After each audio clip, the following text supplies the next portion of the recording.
Good morning, everyone. Welcome back to a CI Chit Chat. Mitchell Hora here with you, founder and CEO of Continuum Ag. Got a guest with me today that I'll loop in here in just a minute. But as we always start, let's tee things up a little bit first. For any of you that are new, CI stands for carbon intensity, and it's essentially the carbon footprint per unit of outcome or unit of energy. It's been used specifically by the Department of Energy for a long time. They developed the GREET model, which is the gold standard for quantifying carbon intensity. And they first launched that GREET model back in 1994. So there's nothing new, but it's just continuing to evolve. We're having these conversations because part of our carbon footprint of our corn, soybeans, or other agronomic crops is now part of the carbon footprint of those biofuels. And it's always been part of it, but now it's part of the equation that we can actually quantify. And the lower that we can make our carbon intensity of the grain, the lower the carbon intensity of the fuel. And the 45Z tax credit is still slated to start on January 1st. 45Z was part of the Inflation Reduction Act, and things are continuing to move forward to have this tax credit start for fuel produced in 2025. And so we need to quantify the carbon footprint of our grains that we are producing this year. We need to make sure that they've got their data organized, and we're helping farmers to get that data verified so that they can be in best position to capitalize in 2025 when these tax credits really start and get rolled out. So variety of new things to kind of hit on there. But let me loop in my special guest here today. We got Dale with us. Dale's one of our interns for the summer.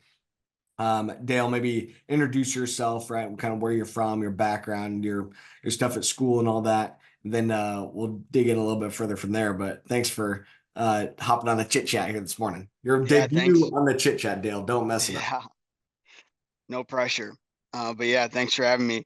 My name's Dale Lyons. I'm originally from Batavia, Illinois.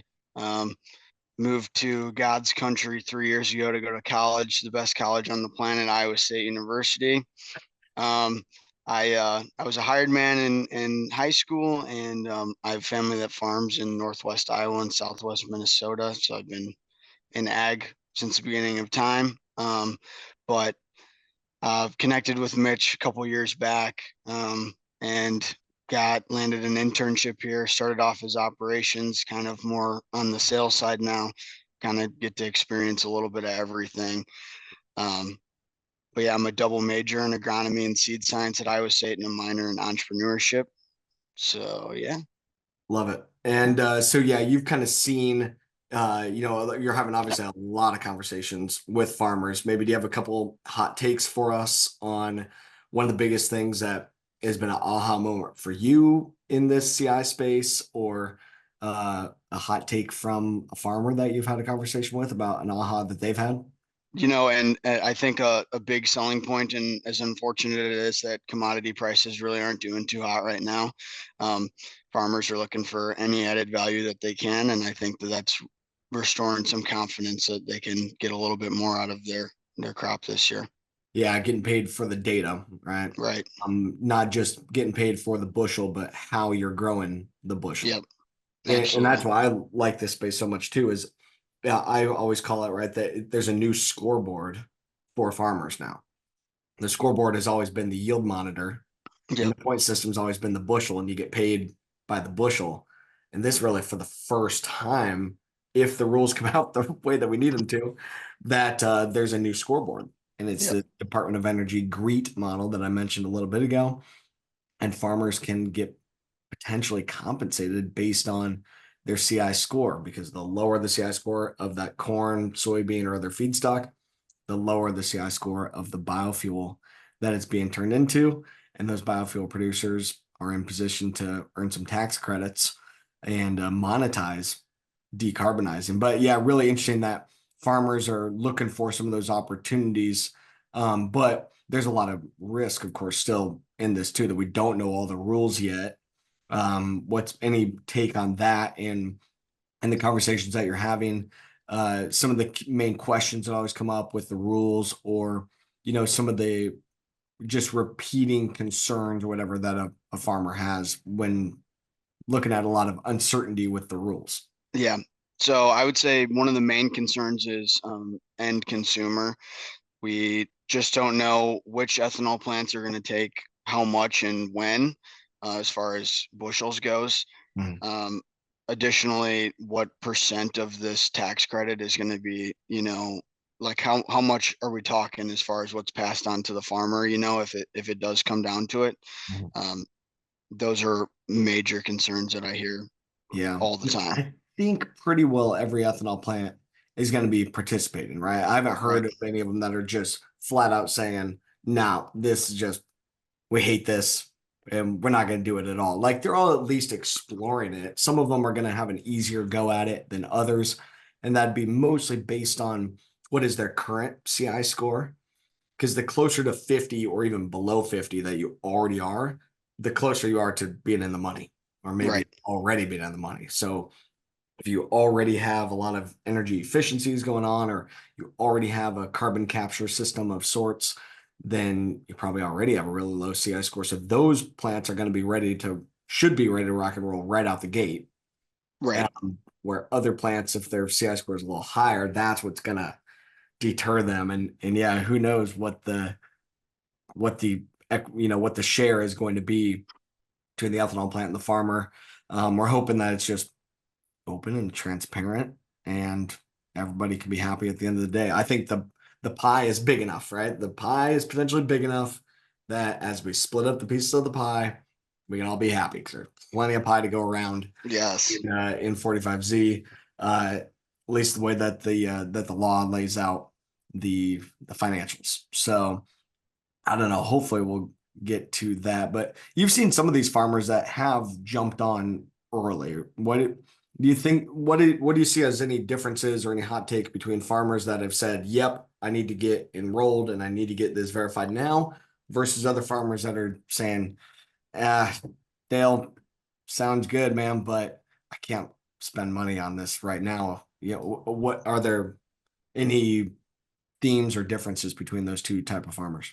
I actually probably one of the easiest sells to farmers is guys that have already heard that from their either their grain merchandiser or some contact at their ethanol plant that they haven't said it publicly, but they have heard from somebody at their ethanol plant that this is something that's going to happen. Mhm. Um, Obviously know publicly anything, so that's hearsay as far as I'm concerned. But that little bit of confidence is all they needed just to push them across the finish line. Yeah. Versus, I've also had the back end where I've heard that the guys merchandisers say like, "Oh, we're not going to do this." So it's one of those things where we don't really know as much as we would like right now. Yeah. But It's not real there's until the plus money starts flowing, right? right, and like I show them these numbers and they just want some more confidence. Additionally, there's a lot of guys that are like, well, this is a pretty small risk for, I show them the numbers and this could be a huge on the back end. So that's something that really is a motivator for Mm. a lot of the guys. And that's been my take, right? Yeah, we're spending at Continuum, obviously, we're spending money on trying to get in position to do all this. But to me, I just I don't know of a bigger potential upside opportunity that's less than 6 months away from Yeah. starting that. Like I just don't see a bigger potential upside. Yeah, there's some risk. I think we can mitigate against that. I think there's plenty of options for plan B and C and D, and we're lining those up. We have some options already. Um, and nonetheless, I mean, this is where the world is going. Like having your data organized, creating these sustainability outcomes, it's the way the world is going to continue to go.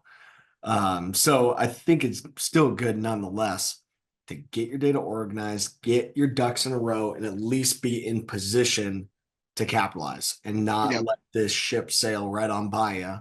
At least be in position to jump when the time is right. Um, I was at an event up in Wisconsin last night. Got back late last night. I just day tripped it up there. It was one of their farmer-led watershed groups, right? In Wisconsin, they have like 50 some farmer-led groups. It's an awesome deal. So I spoke at one of these guys' events yesterday, and I give my whole spiel, right? And the first guy then that stands up to talk is the main guy from the ethanol plant, the local ethanol plant, which is Sweet. awesome. And he was a great guy. Looking forward to chatting with him a lot more. And they're trying to figure this out, right? And in Wisconsin, they don't have, at least at scale, they're not going to have carbon capture with pipelines or capturing their CO2 and pumping it straight down. So he was pretty hung up on figuring out how to do carbon capture. And they were talking about capturing their carbon and then semi trucking it down to Illinois, where they have the sequestration pits, which sounds really expensive, but he thought that it would still work. It's going to eat into the mass majority of their margin, but he thought the math would still work out.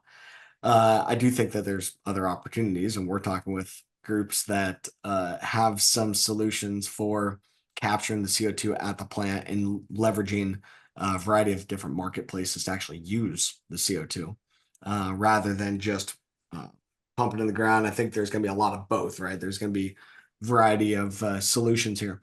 But it was awesome that he was at this farmer event trying to learn, trying to figure out how does he work with those farmers. And really what it boiled down to is they're a big plant, 100 million gallon plant, about a little bit north of average, and they got to buy a lot of corn. And he's worried that he doesn't know exactly what his CI score is today because we don't have the updated GREET model. So he doesn't even know really exactly what his starting point is. And he needs better data coming from the farmers for as far as what are their CI scores. And so that's really where we left it with these guys is, hey, let's at least run your score. Let's get your data put together where you own it, but we can maybe report some aggregated data or some trend data, report some averages to the ethanol plant to help them figure out what could their program look like. And especially in Wisconsin, where we were, it was north of Wisconsin Dells. It's kind of central. I would call it central Wisconsin. I don't know, but they lowering their CI score with just reducing tillage and with cover crops was only a minor reduction. Like it helped, Right. but up in that neck of the woods, using cover crop only lowered the score by like 6.5 or 7 points. But using manure lowered the score tremendously. And that when I toggled that, because we were playing around with the no-till and the cover crop, right? I was running the scenarios in topsoil. I ran a farmer's CI score forum live in front of the group and showing them how to do it. And his score was fine, but it wasn't amazing. And he's using no-till and cover crops up in central Wisconsin. But then we said, well, what would happen if you did spread out your manure and got more of your manure on the corn ground? Because he does have access to manure. And when I did that, the room just like erupted with laughter. They're like, holy smokes. Like now we're talking some CI reduction. And they got it, right? They could see that adjusting that synthetic fertilizer, lowering synthetic fertilizer, or replacing it with manure was really going to be a huge opportunity for them. But it took playing around with the numbers, right? And kind of Yep. running the numbers, running the scenario, showing what their CI score would be. And we have no idea what the farmer cut would be, like what you were just talking, right? We have no idea what the share is going to be, if anything. Today it's essentially, there's no money flowing to the farmers besides small pilot projects. But at least they were able to see, okay, here's the major drivers for lowering my CI score as they're thinking about practices this fall for the 2025 crop. Now they can see, all right, what are going to be the major drivers as I look at having low CI corn in 2025, because the ship has sailed, of course, in 2024. What you've done, you've done. We just got to quantify that. And hopefully you are in a position where you already have low CI corn. But next year, they can make some adjustments here this fall to be in a good position for the coming year. So um, uh, any take on that as you've been playing around with scenarios and stuff for farmers, specifically when they are saying, hey, would there be what are some of the practices I should change, or any take, I guess, in farmers saying, well, maybe I could try a cover crop, or I could, figure out how to do some strip till. When you're showing them the scenarios, what's the response there? Yeah, I've had multiple people like, man, I wish I would have planted some cover crops. For whatever reason, it was dry here in Iowa last year. So I heard a lot of guys that I talked to didn't plant as much just because they're worried about germination and stuff like that. But I've definitely had some guys say, I'm gonna do all stabilized nitrogen next year, or I'm gonna do all cover cropped, or I'm switching to strip till, stuff like that. So it's definitely putting some perspective into like what all this stuff is actually worth rather than just the soil health benefits. Yeah. I love that. And that's what I've been like when I first saw it, right? And I first learned the math and how 45Z works, where the ethanol plant can get 2 cents per CI point reduced per gallon, and converting that to a per bushel, like there's big money potentially, in this space, and more than enough opportunity, I think, to really move the needle and to incentivize farmers to actually change. And that's why I've said, I think 45Z done well will make more of an impact on the sustainable ag movement than the farm bill. Meaning 45Z done well will encourage more adoption of reduced tillage, cover crop, stabilizers, all these different practices that they try to use government programs like EQIP and CSP to incentivize. Those programs have only gotten us to a fairly limited adoption, and they cost a lot of money. Where this, it is tax credits, and I think has the opportunity to incentivize substantial change, just like what you were seeing there in some of these conversations where farmers are like, oh wow, okay, now I can see there might be a little bit more opportunity here. We don't know what the cut's going to be, but it's encouraging that if the biofuel producers do adequately share with the farmers, where they can get a big cut if they are changing practices right, or they get their fair share for low CI grain. I think the math works out. The way I run the numbers, math more than works out that the farmer will see some significant return on investment if they are going to change practices and make those investments to really lower their score. Um, so it's great to have some of those anecdotes back, right? Where farmers are Yeah. like, hey, like, all right, now we're talking enough where I could see the pie here's big enough. I don't know what my cut's going to be, but hey, if we can get a share of this, like, I think we can plant some cover crop. Yes, So absolutely. that's great. One of the things along those lines I've got to get out here today. The USDA put out their request for information. Some of the feedback is due here this week, and they're asking about what practices should we include for 45Z. How should we verify it? How should we go about the data? How should we go about quantifying the carbon footprint? And our take in almost all of the responses has been utilize the GREET feedstock calculator as it is today. We can always expand on it going into the future, but keep this basic, keep it simple. We've got the tools that are good enough for now. They are sound, they are conservative. We can always get better data going forward later. Because even right now, the GREET model and the feedstock calculator is adequate for the mass majority. There's a lot of nuances where it needs fixed, certain counties, certain states, there's things that need fixed, but it's still by far the best tool that the government could go and say, let's use the GREET feedstock calculator, let's get 45Z off the ground, and then we can always invest in making the data even more sound, even more accurate as we go. But I think they need to really incentivize all the different practices that are included in the GREET model rather than force farmers to only be compensated if they do cover crop, no-till, and stabilizers.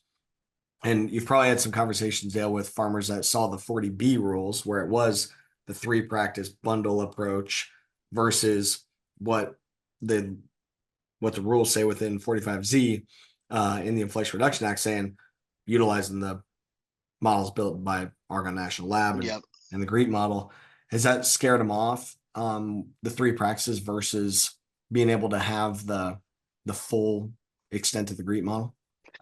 Yeah, and something I really wish that they would have picked a number different than 4 to start and 2 different letters that don't rhyme just for ease of confusion.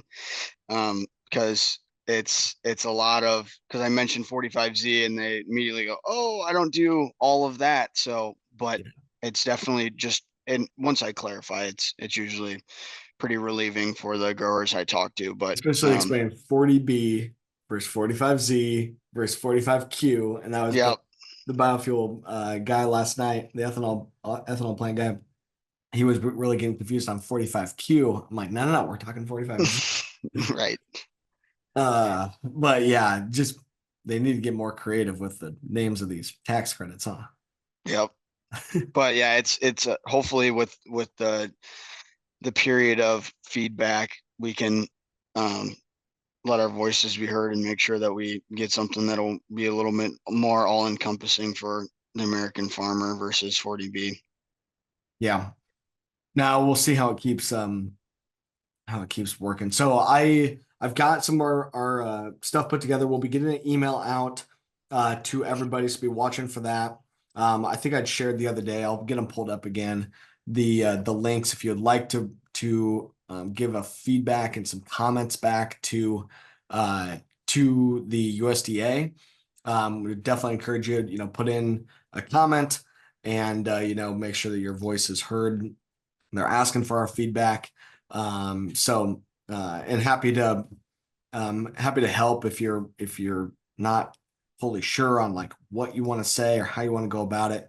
We'll be sharing our comments here publicly, and but just put in the chat the website that you can go to and put in your comment. I only see 7 of them in there right now, which is kind of surprising. I'm sure there'll be a lot of stuff coming in.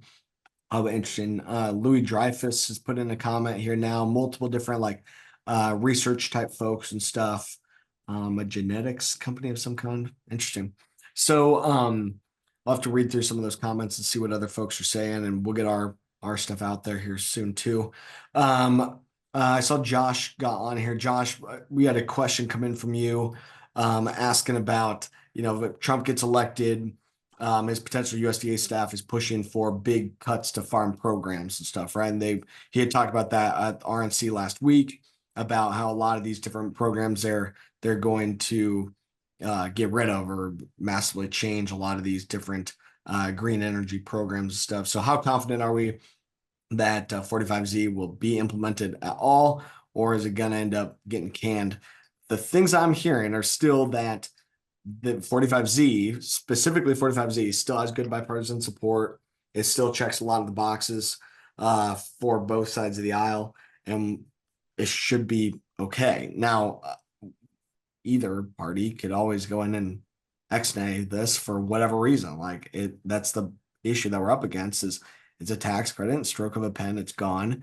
We don't have the rules right now, so it's not even a thing yet, and it could be gone before it becomes a thing.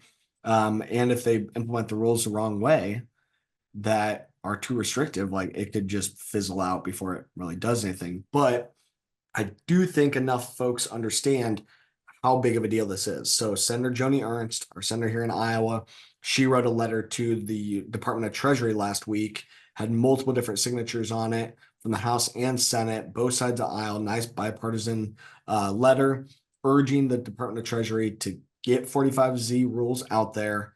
They had dates on, they had basically the letter summarizes too. And I had Joni's people send it to me and stuff, and they looped me in on it, which is very nice of them. I appreciate it. But they said, hey, here's this letter. Joni's pushing to have the Department of Treasury get the preliminary rules out by September 1 so that we can have the final rules by November. It were the dates that were on the letter. And it basically urged for make this inclusive.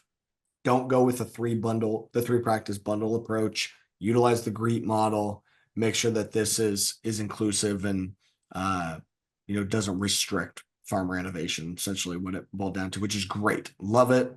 Thanks to Senator Ernst and her team for driving that. Hopefully they listen. And we'll get our comments back to USDA as well, trying to help them out. That we do need to keep getting these rules done and making progress there. Dad was up at the I forget what they called it, the farm day or something like that.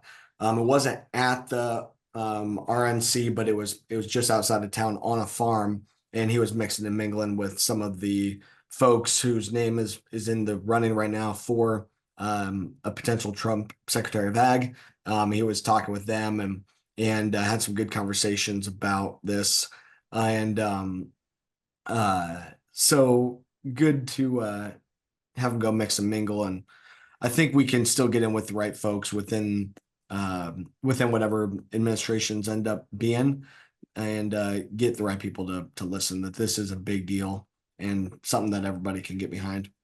Other concern that we hear that we in Continuum might be getting out over our skis on this deal, especially when it comes to the pipeline.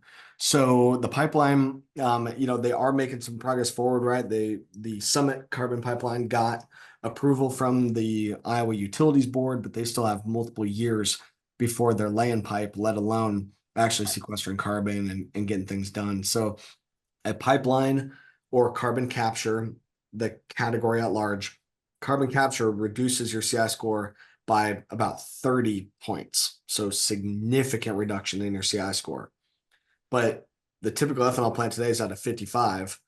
If they get carbon capture, now they'll be at a 25. They still have 25 more points to go. And the corn contributes 29 points. So, hey, there's a solution. Get low CI corn, and we've scored over 300 million bushels and found the average score to be 11.1, meaning an 18-point reduction from 29.1 to 11.1, just in the average bushel of corn that we're already quantifying. So you can have a 30-point reduction with a pipeline and potential significant reduction on the corn, or you can do both. But the thing is, 45Z starts in just over 5 months. We got to be looking at the on-farm solutions here if we want to get the money to start flowing. We want to get these programs off the ground, because if we don't get this going here now, 45Z is only a 3-year deal. Like if nobody's doing anything or making any progress on it and incentivizing the on-farm stuff, like I don't know that these legislators are going to have a lot of encouragement to extend 45Z beyond 2027, which it's currently slated to end. So I think we got to be looking at all the options that are on the table. And most of the companies I'm talking with, they are, right. They're saying, we know we got to do the on-farm stuff. And they of course want to get their carbon capture, the pipelines done, because it does reduce the score by a lot. And it equates to some substantial dollars flowing.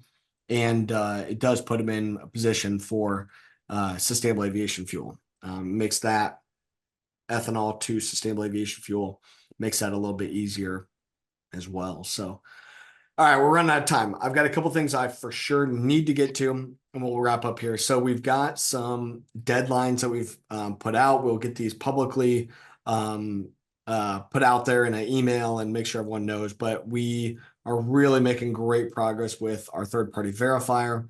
Eco Engineers is the main group that we're working with, utilizing the standards that have been noted in the rules that have come out from the IRS, specifically 14065 ISO standard, and making great progress with Eco to get the field by field CI scores verified. So we have to have our initial tranche of data, though, sent to Eco Engineers by harvest time, October.